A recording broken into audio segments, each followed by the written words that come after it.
itu merupakan satu titik balik di mana tadi perjanjian pisah harta ini menjadi dapat dibuat setelah masa perkawinan.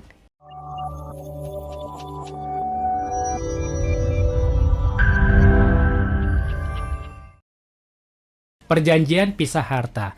Ini mau menikah aja sudah bikin perjanjian mau pisah harta. Ini tidak mengurangi indahnya keluarga atau seperti apa Bu Zoya? Mungkin ada latar belakang dari mungkin kasus-kasus yang Mbak temui. Silakan. Sebenarnya niat mau kawin atau enggak gitu ya Mas ya. Kok belum apa-apa udah bicara pisah harta. Iya, jadi mungkin sebelum kita bicara tentang si perjanjian pisah harta itu, Mas Riko dan sahabat Sonora, kita kenalkan dahulu dengan di Indonesia itu kita memiliki undang-undang perkawinan.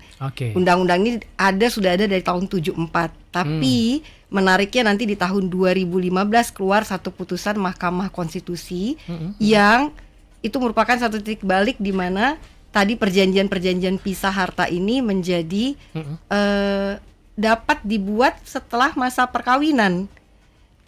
Sebenarnya originalnya nih Mas Riko dalam Undang-Undang Perkawinan dan KUHP, Kitab Undang-Undang Perdata, perjanjian pisah harta itu memang dibuat memasuki masa perkawinan. Jadi sebelum dua pasangan ini menikah.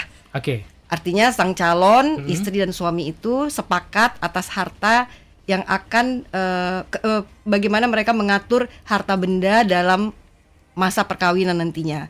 Nah, titik baliknya tadi saya sampaikan ada putusan Mahkamah Konstitusi yang menganggap bahwa hal itu ternyata inkonstitusional. Jadi sebenarnya seseorang itu atau pasangan itu boleh membuat satu perjanjian pisah harta bahkan di masa perkawinan.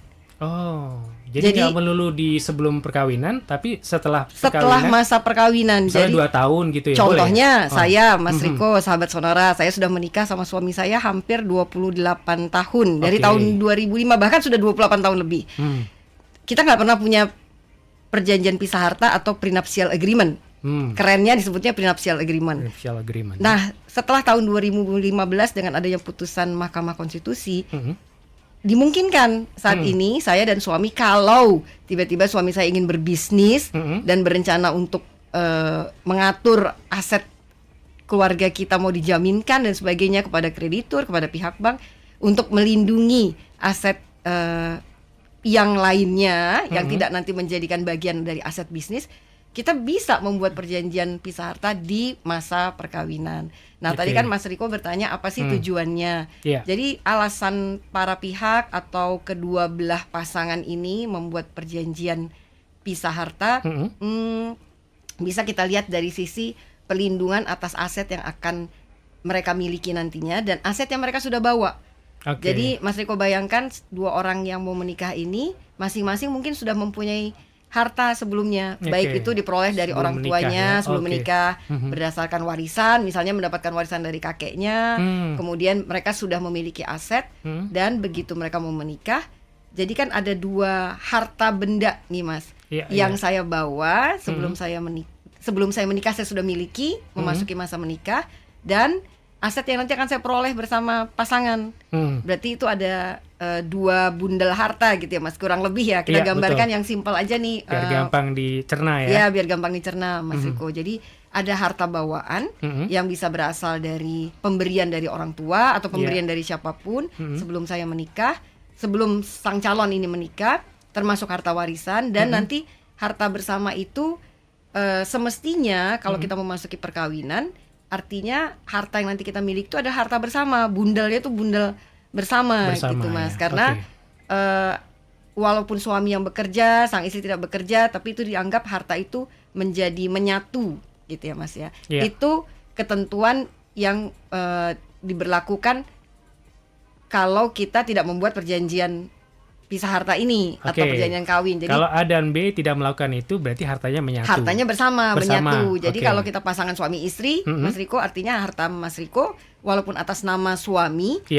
setengahnya itu adalah milik istrinya. Nah, itu yang harus kita pahami. Jadi dalam pikiran kita walaupun tanah ini atas nama saya, tapi pasangan saya berhak sebagian atas itu. Kaitannya dengan itu juga. Kaitannya dengan itu. Nanti kan kita bicara ada bagaimana kalau pernikahan itu ternyata terputus gitu ya, betul. Mas Riko. Atau salah satu meninggal dunia.